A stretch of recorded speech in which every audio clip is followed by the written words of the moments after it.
The Electoral Commission has urged South Africans to come out in their numbers and take advantage of this weekend's voter registration drive. Voting stations across the country will be open on the 18th and 19th of September to enable those wishing to participate in the November 1 election to register or amend their details if they have moved or changed addresses.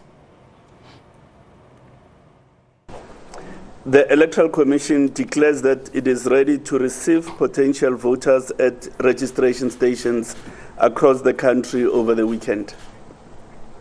A total of 23,151 registration stations will be in operation from 8 a.m. until 5 p.m. on both Saturday and Sunday. A registration weekend takes the registration service into communities where eligible voters reside. Therefore, the essence of the exercise is to create a platform for citizens to exercise their right to vote. Without enlisting on the voters' roll, taking part in the forthcoming elections is impossible. A total of 48,899 registration officials have been trained to undertake the registration procedures at the voting stations. For the first time, registration staff had to complete online training modules as well as a module on the practicalities of the registration process. The online modules related to theoretical concepts associated with the constitutional role of the Electoral Commission, as well as the registration processes themselves. Staff had to obtain 80% competency level in order to proceed to the practical module. This training innovation will strengthen our capacity to offer an excellent registration service to all the citizens. A new voter management device, or in short, VMD, will also be used for the first time on a mass scale during this registration weekend. The VMDs represent a departure from the erstwhile zip machines, which have been in use in the registration process since 1998. The VMDs will essentially operate in online mode in most parts of the country. In other parts of the country where internet connection is not strong or reliable, the VMD have been provisioned to operate in offline mode. In offline mode, devices will be able to record transactions and perform verifications based on data stored locally on each device. As soon as the VMD gets into an area of signal, it will automatically and without prompting upload the transaction stored on the memory of the device. VMDs will enable an almost instantaneous citizenship verification, as well as the correct capturing of a residential address, assisted by a mapping functionality which is built into the apps on the device. Registration applications have been loaded, and at least one VMD has been allocated to each voting station on the logistics information system. Now, let's discuss this. We're joined by Letlhogonolo Letshele, electoral systems researcher at My Vote Counts. Thank you so much for your time this afternoon, Letlhogonolo. Thank you so much, Nati.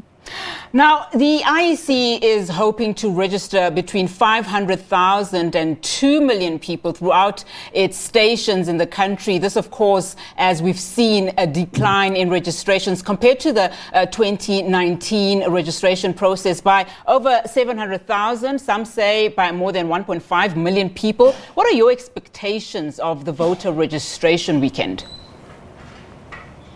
I mean, the possible postponement of the elections kind of maybe might have dwindled, that anticipation for people wanting to register. But I think the IEC together with political parties are in the rush now to get people to register. I've seen a lot of political parties, putting it out there and actually showing them that, there's possible ways besides the physical voting and going to the voting station, you can vote online. So I think it's quite possible for them to push, the registration has been cancelled for like twice already. But with the online voting device, I think it's helping the platform for people who cannot go to the voting station physically to do it online, and as well as the 2 days ahead of this weekend. So I see a good turnout, based on the push by political parties and the IEC at the last minute. Let's backtrack a little bit. The last time I spoke to you, it was still at the time where Justice Moseneke had released his report suggesting that these elections should be postponed and that they should be held next year, February. And largely this decision was based on, the pandemic. And now the IEC obviously going full throttle, needing to be ready for these elections come the 1st of November. There's also this court case, by the DA, and the point of contention there is the election timetable by the IEC. Talk to me about the space that the IEC finds itself in now and how likely that will affect, the November 1 deadline. I think the biggest issue here was the IEC having gone to court and asking for a postponement.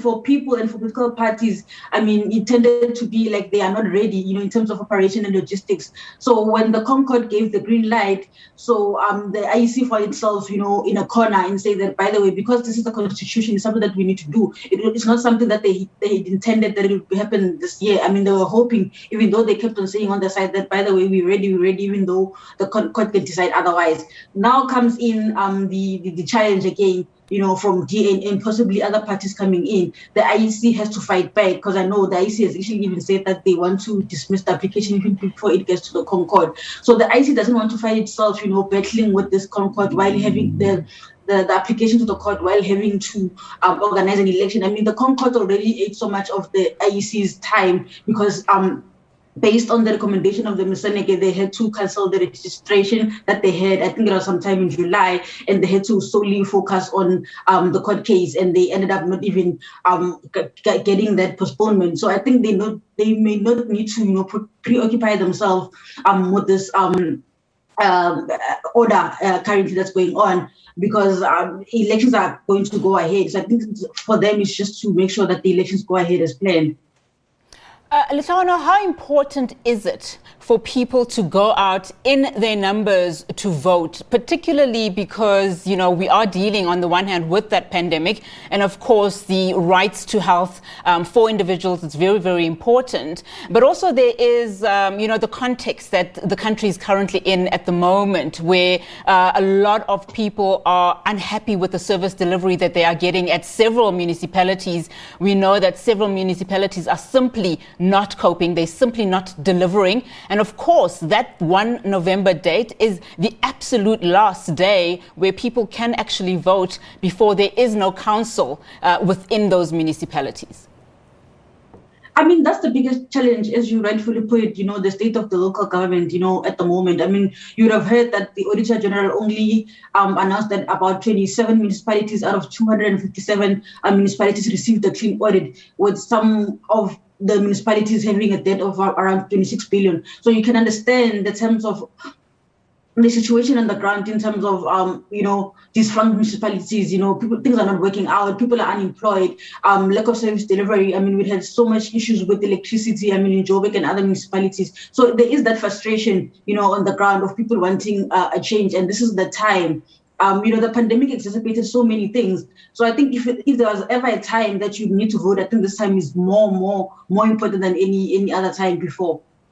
Now, one of the key areas that you also focus in is just, the humanity around, where we are at the moment in terms of how citizens are simply not heard or how they can be heard.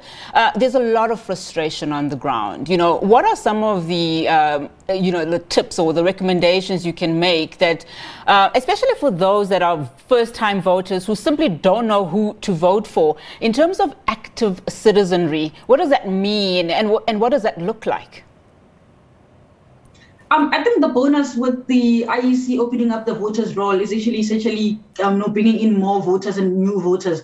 So by then, obviously, even people that want to, contest as independent candidates, they can now do so. Remember, if you want to contest as an independent candidate, you need to be registered in a particular ward that you want to contest in. So I think for young voters, it's for them to choose, in terms of political parties and independent candidates, they need to understand how the local government system works in terms of you've got ward seats and you've got PR seats. They need to just give themselves some time and educate themselves in terms of how municipalities function. In that way, you know how to cast your vote in terms of you're not really obliged to vote for a political party. There's independent candidates as well. And what I saw this year, quite a new trend, is that social movements and community-based organizations are actually putting up independent candidates, in their ward as a rebellions against their political parties that have not particularly served them. I think it's worth the youth time to actually assess, the political landscape in their area and kind of choose the people that really want to lead them. Ma'am, thank you so much for your time this afternoon. That's where we have to leave our interview, but we really do appreciate you taking the time to come to this show. Thank you so much. Thank you so much, Ines. Letlhogonolo Letshele, electoral systems researcher at My Vote Counts them.